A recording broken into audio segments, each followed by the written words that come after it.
C'est la malédiction des autodidactes. Quand vous êtes autodidacte, il y a toujours quelque chose qui semble clocher. C'est comme si vous aviez la forme d'une étoile un petit peu tordue, un peu étrange, un peu unique, et que on essayait de vous faire entrer dans un triangle ou un carré. Il y a toujours quelque chose qui dépasse, il y a toujours quelque chose qui va pas, parce qu'en fait vous êtes autodidacte, vous avez fait votre propre chemin, vous avez fait votre propre avis, vous n'avez pas eu toutes les validations, tous les conseils, enfin voilà, vous n'avez pas eu tout un cursus bien propre académique. Voilà. Et donc avec ça, vous avez ramené, vous êtes devenu genre d'étoile étrange. Mais voilà, vous savez même pas si vous êtes une étoile en fait. Juste, vous avez décodé pointu. Et pourquoi c'est une malédiction ? Parce qu'en fait, le fait d'être autodidacte, ça rend beaucoup plus difficile la reconnaissance, l'intégration. Ça rend beaucoup plus difficile le fait d'être reconnu, entendu dans ce qu'on peut apporter. Donc j'aimerais en parler aujourd'hui de cette, entre guillemets, de cette malédiction, et essayer de vous montrer en quoi aussi ça peut être quelque chose de fort et finalement de très positif d'être autodidacte. En quoi il y a des pièges à penser que l'académie c'est beaucoup mieux. Et puis pour finir, qu'est-ce que je voulais dire ? Je vais vous raconter, effectivement, juste une anecdote, quelque chose qui m'est arrivé hier soir. Alors, en ce moment, pour la petite histoire, en ce moment, j'essaye de me former en autodidacte, justement, encore une fois, à la communication non violente. Et du coup, on m'a proposé de participer dans un groupe de communication non violente qui fait la pratique de la communication non violente. Et à un moment, dans la soirée, on m'a fait comprendre que pour intégrer le groupe, normalement, alors ça ne veut pas dire que je ne serais pas intégré, mais normalement, il faut avoir validé 3 modules, 3 stages de communication non violente. Sauf que pour moi, c'est pas que c'est de l'ordre de l'impossible, mais quelque chose de très compliqué, étant donné mes difficultés personnelles, de valider des stages en nature, quoi, enfin en direct. Aller me déplacer, passer 1 ou 2 jours, je sais pas où, pour aller faire des stages, c'est quelque chose d'extrêmement compliqué. Et donc, voilà, bien entendu, j'ai aucun jugement vers ces personnes, j'ai été bien accueilli, j'ai l'impression qu'ils sont prêts à se remettre en question sur ce qu'ils ont posé comme base.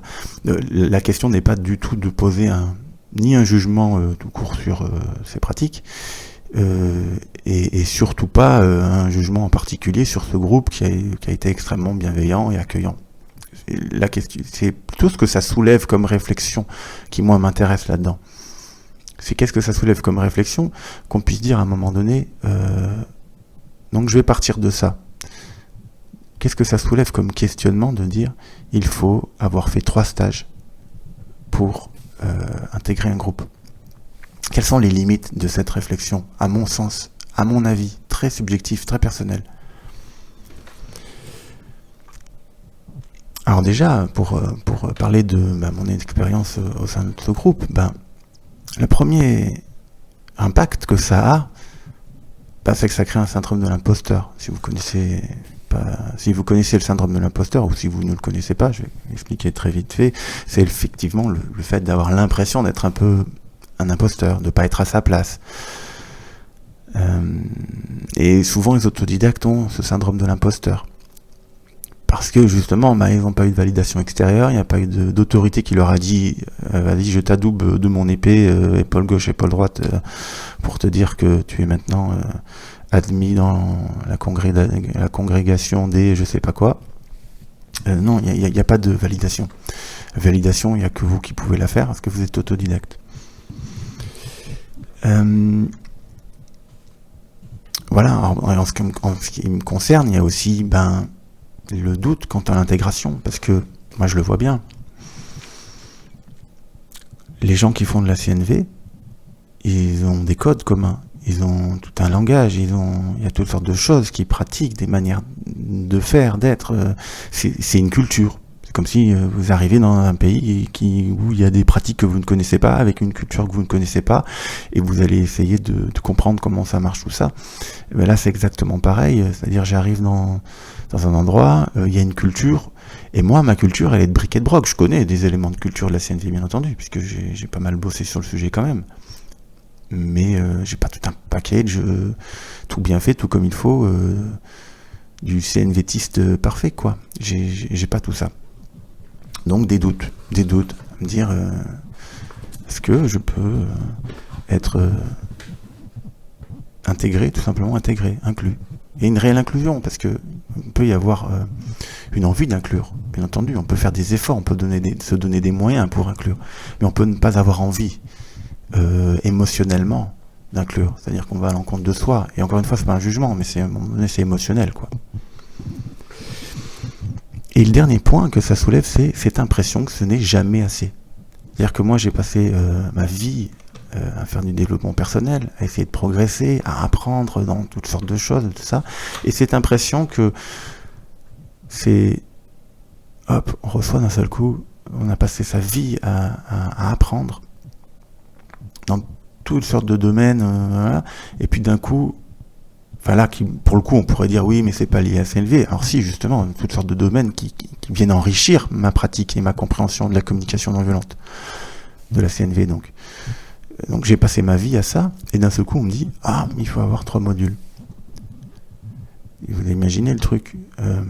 D'un coup, c'est comme si ça pouvait jamais être assez. C'est-à-dire que là, moi, si demain je ne peux jamais faire de stage, ça pourrait donner l'impression que en fait, je pourrais avoir 40 ans de pratique en communication non violente. En fait, peu importe. En fait, c'est même si il n'y a pas eu, j'ai pas eu une formation experte avec un expert, avec quelqu'un qui me valide, parce qu'il y a une congrégation. Enfin, je sais pas comment on appelle ça. C'est une corporation. Il y a des trucs très officiels il y a des choses très officielles dans la communication non violente. Il y a des parcours officiels. Il y a tout plein de trucs officiels. Et donc là, d'un seul coup, paf, j'en suis totalement exclu. Et quand je dis, voilà, et le problème c'est que moi, être autodidacte, c'est ma vie entière. J'ai été autodidacte partout, puisque étant donné mes difficultés, j'en reparle, ça a été extrêmement difficile d'être à l'école tout court. Et même limite à l'école, j'étais autodidacte, puisque à l'école, j'arrivais pas à suivre les cours, j'arrivais pas à faire mes devoirs, j'avais jamais mes affaires, j'arrivais pas à prendre de notes, parce que je suis dysgraphique. J'ai des problèmes d'attention, donc j'arrivais pas non plus même si j'arrivais à noter en étant un peu en forme, de toute façon j'arrivais pas à suivre. Enfin, vous imaginez le truc. Donc moi, comment j'ai appris à l'école ? En autodidacte. La majorité du temps, ça a été en autodidacte. Je faisais le truc comme moi j'avais envie. C'est comme ça que je suis devenu autodidacte en fait. C'est à l'école, j'ai été obligé, parce que sinon j'aurais pas réussi. En étant le bon, parfait petit élève de l'école, je n'aurais pas pu réussir à l'école. C'est une certitude. Pour moi, ça tient vraiment de la certitude, parce que j'ai de telles difficultés que c'est vraiment Par exemple, je retrouvais les trucs par raisonnement. J'essayais de me dire, ok, je vais y arriver par raisonnement. Ok, je vais y arriver parce qu'en fait, là, moi, je suis pas bien dans tel truc, et je vais réfléchir dans mon coin à autre chose. Je vais pas écouter, je vais faire ce qui me plaît. Et ça m'a permis de pouvoir tenir. Et donc voilà, ouais, toute ma vie c'est être autodidacte. Donc j'écris, c'est en autodidacte. Je fais du dessin, de l'illustration, c'est en autodidacte. Je chante, j'ai composé des morceaux dans ma vie. Alors bon, rien d'extraordinaire. Je suis pas un niveau extraordinaire en clavier, par exemple, en piano, clavier, mais j'ai appris en autodidacte. J'ai développé une oreille musicale. Dans tous les outils, toutes les choses que je vous partage, je suis autodidacte. Il n'y a rien qui valide. Vous pourriez dire que là, ce que je suis en train de vous partager, ça vaut 0, parce que j'ai personne qui me valide mon opinion quand je la partage là aujourd'hui.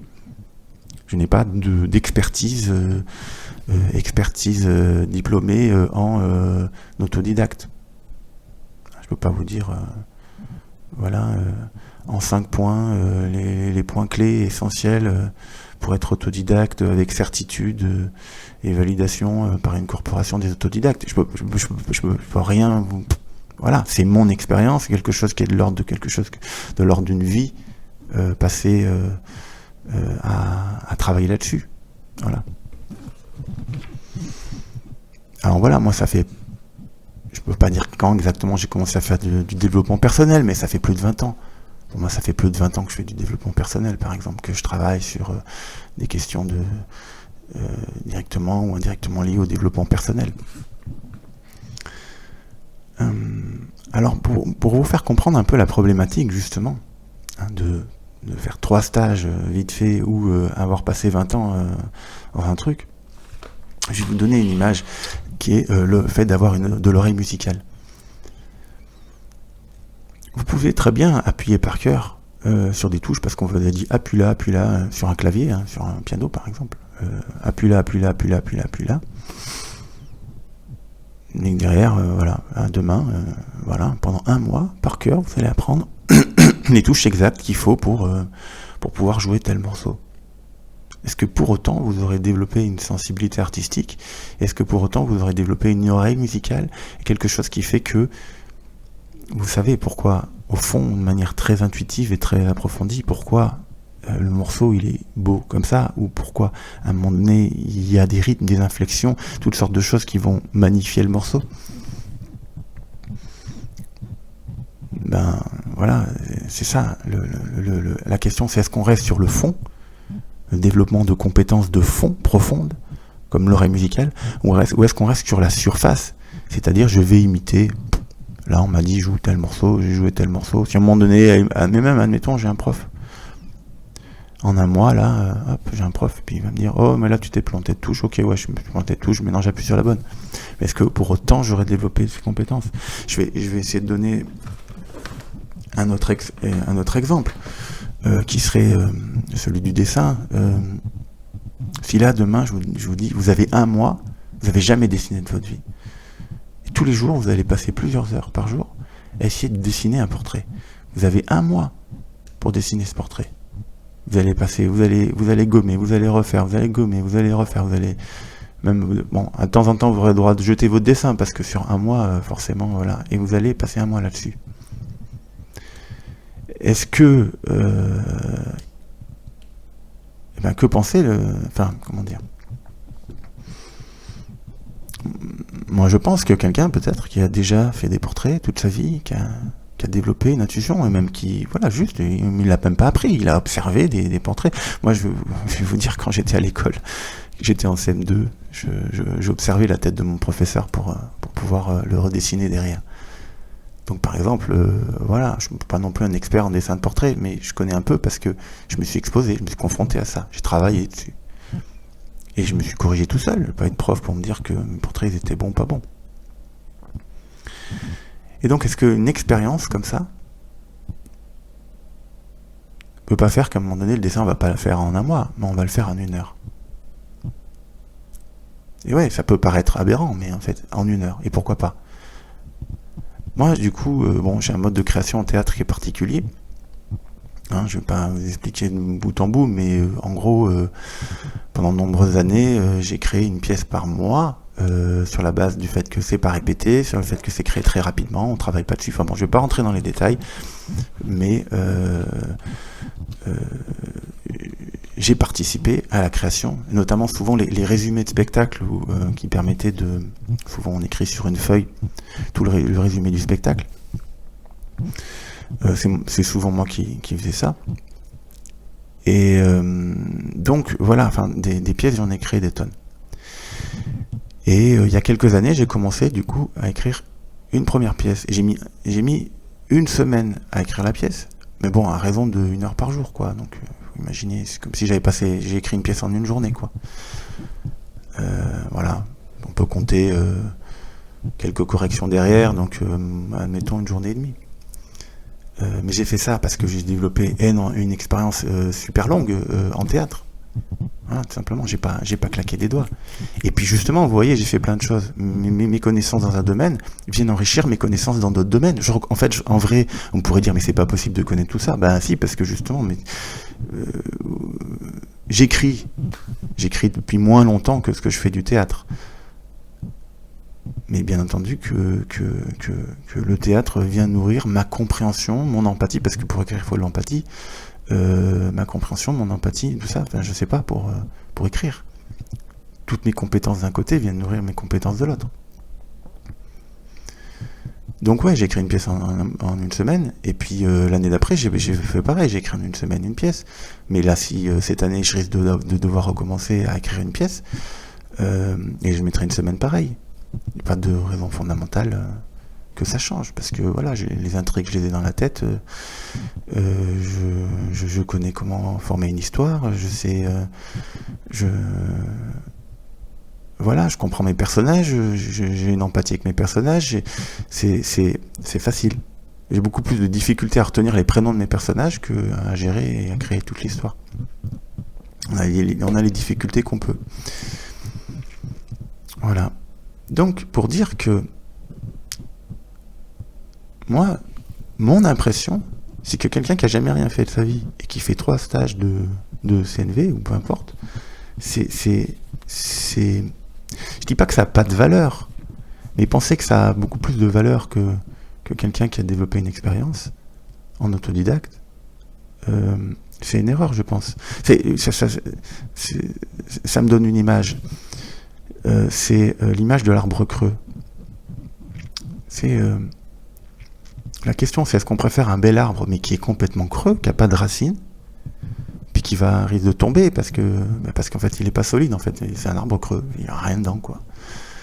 Ou est-ce qu'on préfère un arbre plus petit, mais qui a des racines, qui a un vrai tronc, qui est un véritable arbre vivant, qui va donner des fruits à la saison, des fruits, je sais pas, j'y connais rien, hein, au printemps, en été, qui va faire des feuilles, qui va grandir, qui va croître. Qu'est-ce qu'on préfère? Donc tout ça, ça pose des questions, en fait, sur le fait d'être de la valeur profonde qu'il y a à être autodidacte. Alors justement, j'aimerais donner quelques clés. Des clés c'est un peu ma vision, mais c'est un peu des conseils, c'est un peu... Voilà, bon, bref. Finalement, ça pose la question, premier point, la boussole intérieure ou de la boussole extérieure. La boussole, c'est qu'est-ce qui vous guide pour saisir les choses. Le problème qu'il y a avec un apprentissage classique, et je dis pas que c'est pas bien d'avoir un apprentissage classique, attention, hein, pas du tout mon propos. Je suis pas en train de hiérarchiser et dire qu'il y a un truc qui est mieux que l'autre. Mais c'est pour dire que malgré tout, on dévalorise tout le temps, un peu systématiquement, l'apprentissage autodidacte. Alors juste pour vous dire que malgré tout, il existe des avantages, bien entendu. Et le premier avantage, c'est que quand on apprend seul, on est obligé de surdévelopper sa boussole intérieure. Et forcément, parce que c'est une situation un peu de facilité, quand on est en apprentissage, on est souvent dans une situation d'obéissance. Donc on ne développe pas notre sens profond, comme on dirait l'oreille musicale, ou le sens artistique, ou le sens... On ne développe pas un sens et une intuition profonde, on développe quelque chose de beaucoup plus... Je me focalise sur le professeur, je me focalise sur les apprentissages qu'on me donne, et je suis dans une position d'obéissance. Et donc, développer une boussole intérieure, pour moi, c'est primordial. Alors moi, j'enseigne le théâtre, et je fais travailler ça, la boussole intérieure. Donc bien entendu, un apprentissage peut aider à développer cette boussole intérieure. Mais souvent, il y a quand même cette tendance à dire c'est le prof qui a raison, c'est le prof qui sait, moi je sais rien, moi je suis nul. Il y a les sachants, il y a ceux qui savent pas. Et moi, je vous garantis que développer sa boussole intérieure, en fait, c'est même la seule chose qu'on peut faire. Si vous vous référez à des gens à l'extérieur de vous, le seul intérêt, c'est de développer votre boussole intérieure. Ça va vous servir qu'à ça. Bien entendu que c'est un intérêt d'avoir l'avis d'experts ou de gens qui s'y connaissent, qui ont de l'expérience. Quand on a cette chance et qu'on peut le faire, ça a de la valeur, bien entendu. Mais juste pour nourrir votre boussole intérieure. Parce que si vous ne nourrissez pas votre boussole intérieure, vous n'avez rien en fait, en réalité. Puisque ça signifie que sans guide ou sans professeur, vous n'avez rien. Vous n'avez plus rien, parce que vous faites que par rapport à des trucs extérieurs. Donc il y a vraiment cette idée de... Souvent le fait d'être autodidacte, par exemple vous faites un dessin, Et vous êtes seul à savoir si votre dessin, il est beau ou pas beau. Il n'y a personne pour vous dire ça c'est pas bien, ça c'est bien, ça c'est pas bien. Donc vous êtes obligé de surdévelopper le fait de dire qu'est-ce que je pense. Moi j'ai appris, là j'ai fait du graphisme et de l'illustration en autodidacte et j'ai vendu des affiches ou voilà des choses comme ça. J'ai fait de la création professionnelle, on peut dire. Et je me suis encore perdu. Je me perds souvent, hein. C'est un peu mon problème. Donc je parlais que j'ai fait de la création graphique en autodidacte. Ouais, bon, je sais plus. Bon voilà, il faut savoir que ça fait partie de moi. Hein. C'est mes podcasts, il faut les prendre avec les avantages et les inconvénients que ça pose. Ça fait un peu le pont aussi avec un truc que je voulais dire après, qui est que quand on est autodidacte, on développe une vision personnelle, qui est basée non pas sur quelque chose comme un clone, on ne devient pas un clone de notre personne avec tout le même package et le même apprentissage, on développe quelque chose avec sa force, ses forces personnelles, et quelque chose d'unique, quelque chose qui peut être d'ailleurs pioché dans la pluridisciplinarité, qui peut piocher dans... C'est ça qui va permettre qu'on va développer une vision personnelle, très personnelle du truc. Parce qu'on aura eu un apprentissage complètement singulier, on aura composé son propre apprentissage.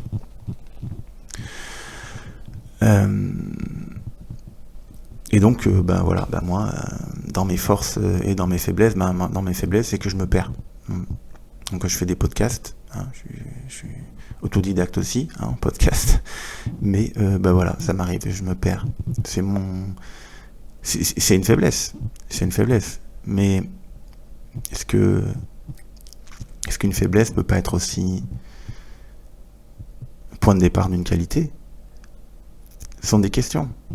Vous pourriez dire, à partir du moment où j'ai perdu le fil, vous pourriez dire, moi j'arrête tout de suite, là, qui ce qu'il y a, qui sait pas ce qu'il raconte.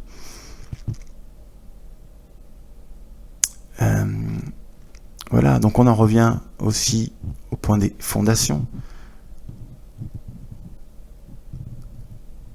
Quand vous êtes autodidacte, vous pouvez et définitivement aller chercher à consolider vos fondations, vraiment les fondations. Qu'est-ce que, par exemple, je sais pas moi, en CNV, les fondations, ça va être développer une ouverture d'esprit. Ça se fait pas en claquant des doigts, développer une ouverture d'esprit. Moi, j'ai passé ma vie à développer mon ouverture d'esprit, à essayer de comprendre les gens, mais profondément, et à comprendre des gens très différents de moi.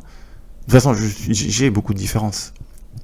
Donc, je suis déjà presque obligé de le faire. Donc, j'ai passé ma vie à développer cette fondation de l'ouverture d'esprit. Mais il y en a plein d'autres. Et moi, du coup, j'ai beaucoup fonctionné comme ça.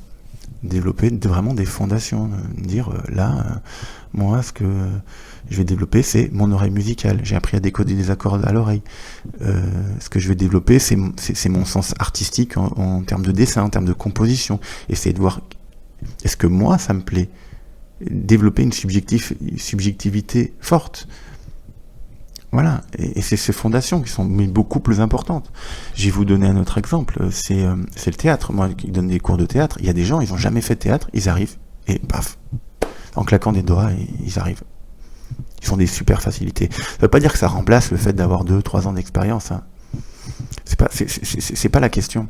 La question, c'est que c'est comme s'ils prenaient un super gros raccourci, quoi. D'un coup, paf. Et ça se voit direct. Hein. Moi, je les vois direct, ces élèves-là. Quand j'enseigne à des gens et que il y a des gens... mais en vrai, ils partent pas de zéro. On croit qu'ils partent de zéro, mais ils partent pas du tout de zéro. Ils partent du fait qu'avant ça, ils ont déjà de l'expérience. Ils ont déjà développé des compétences. Ils ont 0 expérience en théâtre, mais ils ont déjà développé plein de choses. Et ils arrivent au cours de théâtre, et même avec 0 d'expérience, ben voilà. C'est pour ça que dans notre troupe, si quelqu'un, moi, me dit qu'il a 0 expérience, et que je vois qu'il a des super facilités, qu'il a envie d'intégrer notre troupe, et que moi, je verrai aucun problème. J'y verrai aucun problème, parce que je sais que cette personne, elle va peut-être apprendre très vite, alors que des fois, il y a des gens, ça va être plus compliqué. Ça va être plus compliqué parce que, voilà, je sais pas comment dire, il y a des choses qui prennent très longtemps à apprendre. C'est de l'ordre de qu'est-ce qu'on a fait de sa vie, qu'est-ce qu'on a approfondi dans sa vie. Par exemple, développer une sensibilité artistique, ça se fait pas en 3 jours. Donc il y a des gens, ils arrivent, je sais pas moi, ils ont 30 ans, ils arrivent dans un groupe de théâtre, bah, ça fait 30 ans qu'ils développent une sensibilité artistique. Puis il y a des gens, bah, peut-être qu'ils ont fait 4 ans de théâtre derrière, mais ça les a jamais intéressés, ils n'ont pas passé de temps là-dessus. Voilà, et donc le dernier point, bah, c'est la complémentarité. Est-ce qu'on privilégie le fait d'être complémentaire? Si chacun a une vision personnelle et unique et singulière, qui a été construite à partir de ses forces et aussi de ses faiblesses, alors on peut imaginer un monde qui est fait de complémentarité. Plutôt que d'avoir des groupes de niveaux. Parce que c'est ça, si on dit aux gens, ben voilà, vous avez 3 modules, vous devez passer machin, c'est ça qu'on demande, blablabla. Eh ben, c'est ce qu'on appelle un groupe de niveau, plus ou moins. Alors même s'il y a des différences au sein du niveau, mais on va dire, ben voilà, des critères pour accéder à ce niveau. Et là, on sort de cette logique du groupe de niveau. Et on rentre dans la logique de la complémentarité, de dire, est-ce qu'un tel, même s'il n'a pas tout tel ou tel ou tel bagage, est-ce qu'il ne peut pas apporter quelque chose que les autres ne peuvent pas apporter? Mais ça nécessite un tout autre regard. Ça nécessite un regard basé sur la curiosité. C'est-à-dire, je ne vais pas regarder si tu as tel et tel critère ou si tu connais tel ou tel mot. Moi, à un moment donné, voilà, hier, ils m'ont donné un mot, je ne le connaissais pas. Dans la CNV, je ne connaissais pas. On parle de la danse. Le mot danse en CNV, je ne connaissais pas. Donc ils m'ont expliqué ce que c'était, blablabla. Ils posent des papiers par terre avec observation, sentiment, et puis en fonction de ce qu'ils racontent, ils se déplacent. Bon, bref, je ne vais pas rentrer dans les détails, mais voilà, je ne connaissais pas. On pourrait dire, oh là là, mais qu'est-ce que c'est, ce gars, il ne connaît rien. Et donc la question, c'est ça, c'est est-ce que avec de la curiosité, on ne peut pas s'intéresser à ce que la personne peut apporter en elle-même, que les autres ne peuvent pas apporter. Et ça nécessite de chercher très différemment. Comme dans nos troupes où, par exemple, on a des musiciens. Il y a des gens ils vont avoir des compétences très spécifiques. Ça peut arriver que des gens, ils vont apporter quelque chose que les autres peuvent pas apporter. Un musicien, il joue pas sur scène, ouais, très bien, mais il fait de la musique. Et ils font partie de la troupe aussi, les musiciens. Vous voyez ce que je veux dire? Même si c'est une troupe de théâtre, on a des gens qui font pas du théâtre, ils font de la musique. Elle est là, la complémentarité. Et donc pour finir, je vais finir par cette idée de complémentarité entre des gens qui ont cette chance aussi de pouvoir faire un travail académique et de pouvoir suivre des formations, on va dire facilement. Et les gens qui, pour une raison ou pour une autre, sont allés dans des apprentissages autodidactes. Moi, je pense qu'entre les deux, il existe une complémentarité aussi. Ce sera le mot de la fin, de dire que moi, je pense qu'on peut intégrer tout le monde, on peut faire de la place à tout le monde, ceux qui sont autodidactes et ceux qui ne le sont pas. Parce que voilà, on a tous à y gagner, à avoir un monde de gens qui se complètent. Et voilà, avoir un monde de gens qui se complètent.